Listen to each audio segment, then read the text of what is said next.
balança desproporcional. Eu como mais, eu gasto menos, a longo prazo é óbvio que eu estou engordando. Pode passar, já. Vou falar um pouquinho sobre exercício. Qual é a vantagem do exercício? Qual é o bacana do exercício? No Doce Desafio, a gente pega diabéticos tipo 2, né? Eles entram por livre e espontânea vontade ao programa e a gente faz práticas de atividade física com ele. Ou seja, ele já é um diabético tipo 2, ele já está com a patologia instalada, ele já tem uma glicemia, a tendência de ter a glicemia alterada. Mas quando ele faz a prática de atividade física, acontece algo interessante. Olha lá, esse é um estudo que mostrou a linha ali do Y, é o momento que a pessoa começou a fazer atividade física. Ou seja, é o momento 1. Aponta umzinho aí. Aí, ó, momento 1. Momento 1, quando ele começou a fazer a prática de atividade física. Lembra dos glúteos que eu falei para vocês? São as portinhas de entrada da glicose na célula. Simplesmente a gente aumenta o número de glúteos pós-exercício. A gente aumenta durante e após o exercício e numa quantidade absurda, gente. Está ali no gráfico. É significativo, tem um asterisco ali bem grande mostrando a significância estatística do aumento de glúteos pós-exercício. Ou seja, eu não gasto energia só durante. Eu continuo mantendo esse gasto até 10, 20, 24 horas após. Tem estudo mostrando 72 horas após. Isso varia de acordo com a intensidade, modalidade esportiva, tem vários fatores. Mas eu quero mostrar para vocês que a gente se torna menos resistente durante o exercício, por causa desse mecanismo. Na verdade, é como se fosse uma célula que nem essa, mas só que eu tenho só 2 portas, eu tenho 20. Então consegue aumentar muito a captação de glicose pela célula. Novamente a curva, bota vários cliques, Jane, para adiantar. Vocês já viram isso? Beleza, vocês já viram em condição de repouso. Ou seja, eu como batata, mas eu estou parado. Então a tendência é formar triglicérides, gordura. Mas se eu estou fazendo exercício, eu acabei de fazer exercício, fiz uma série de musculação de 1 hora, beleza. Fui em casa e comi batata. A batata, na verdade, vai fazer a mesma coisa. Vai elevar o açúcar no sangue, a glicemia vai aumentar, beleza. Mas na verdade, ao invés de formar gordura, eu vou formar glicogênio muscular e glicogênio hepático. Ou seja, eu estou tornando meu próximo exercício, daqui a 2 dias, mais potente e melhor a performance. Por quê? Eu tenho mais energia para executar o movimento, porque eu formei mais glicogênio muscular. Ao invés de formar gordura, quando eu estou sentado, eu como batata e formo gordura. Então eu estou praticando atividade física, eu como a mesma batata no mesmo horário pós-atividade física, mas eu formo glicogênio muscular. Em condição, eu tenho uma prática de atividade física bastante elevada. Eu gosto de fazer exercícios físicos. Mas em condição de repouso, ou seja, agora eu não estou com um nível de atividade tão alto, o interessante seria comer alimentos de baixo índice glicêmico para formar glicogênio muscular. Por quê? O glicogênio muscular é também uma cadeia complexa cheia de glicoses. Não adianta eu lançar toda a glicose do mundo de uma vez só, porque ele não vai acelerar esse processo. Mas quando eu libero açúcar lentamente na corrente sanguínea por conta de alimentos de baixo índice glicêmico, eu estimulo a formação de glicogênio muscular ao invés de gordura. Estão entendendo? Conseguiu entender?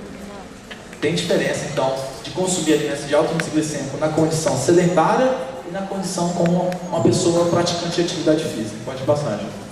Olha lá, temos aqui um indivíduo treinado e um indivíduo destreinado. O que acontece? Qual é a diferença? A pessoa treinada, gente, ela respira e numa respirada dela, ela tem melhor eficiência de captação de oxigênio do que uma pessoa sedentária.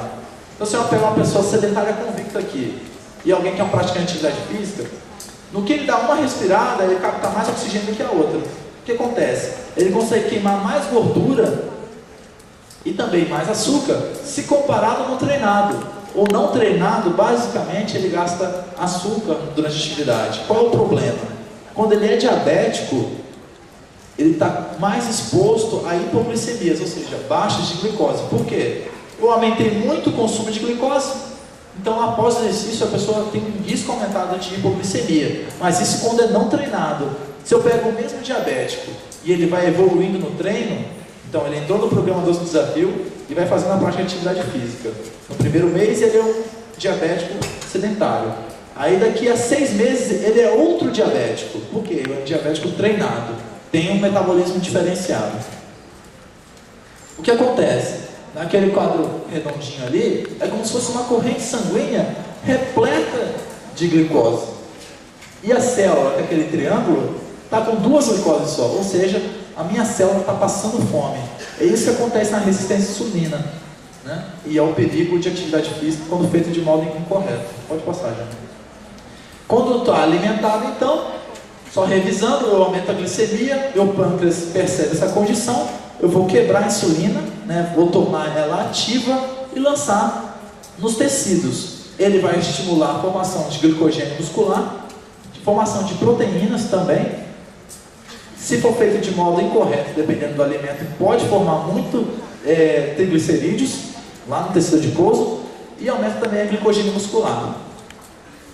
Na condição de fome, ou seja, está abaixando minha glicemia, eu sou obrigado a liberar hormônios contrarregulatórios, que são cortisol, glucagon e adrenalina. Na verdade, o que eles fazem é pegar lá no nosso estoque do glicogênio no fígado, no músculo, quebra esse glicogênio em pedacinhos e lança, na verdade, em forma de glicose na corrente sanguínea. Isso é um mecanismo compensatório da fome. Conclusão: o efeito do exercício é trazer maior sensibilidade à insulina, maior eficiência dos receptores de insulina, ou seja, aquela fechadura funciona melhor e a chave também funciona melhor. Por funcionar melhor, eu não preciso usar mais insulina do que eu usava, então diminui a quantidade e necessidade da insulina. E quanto mais bem condicionado, menos glicose eu uso e eu uso mais gordura. Ou seja, não espere que a atividade física tenha efeitos agudos, que é o efeito da hora, que eu fiz atividade, diminuí a glicemia, melhorei a questão cardiovascular, e o efeito crônico, ou seja, prolongado, que seria justamente, o atleta ele utiliza mais gordura do que açúcar, e o sedentário, durante a mesma atividade física, utiliza mais açúcar e menos gordura. Qual é a desvantagem disso? Para o atleta, utilizar gordura é um substrato energético muito mais eficiente. Com 1 grama de gordura eu tenho 9 quilocalorias, 1 grama de açúcar eu tenho 4. Então o atleta consegue executar muitos mais movimentos se comparado a um indivíduo destreinado. Quando a gente soma a prática de dieta correta e atividade física correta, mesmo a pessoa já recebendo o diagnóstico de resistência à insulina ou diabetes, ela consegue reverter o quadro. Não é a cura da diabetes, porque se ela se tornar realmente ter uma regressão, ela volta a ter a condição diabética. Mas uma evolução de treino e evolução da dieta, a tendência é diminuir a resistência à insulina e aí sim é um sucesso do tratamento. Pode passar, gente. Opa, volta. Aí, acabou já. Não quer passar? Aí. Quem deseja compreender melhor tudo isso, que eu tive poucas horas para falar isso, a gente vai ter um curso no mês de novembro, no Hospital Universitário, em Brasília, dia 20 e 21 de novembro. A gente vai falar sobre contagem de carboidrato, insulinoterapia em diabetes. É algo bastante complexo e geralmente o profissional nutricionista que domina isso tem um diferencial muito grande se comparado ao profissional que não sabe disso. Então eu recomendo a vocês, ao final pode me procurar, mas em todo caso, o site que é www.profit.com.br, se você digitar no Google Doce Desafio, você vai achar. Lá tem maiores informações, valor do curso, como depositar, tudo isso. Tá ok, gente? Então é isso, muito obrigado.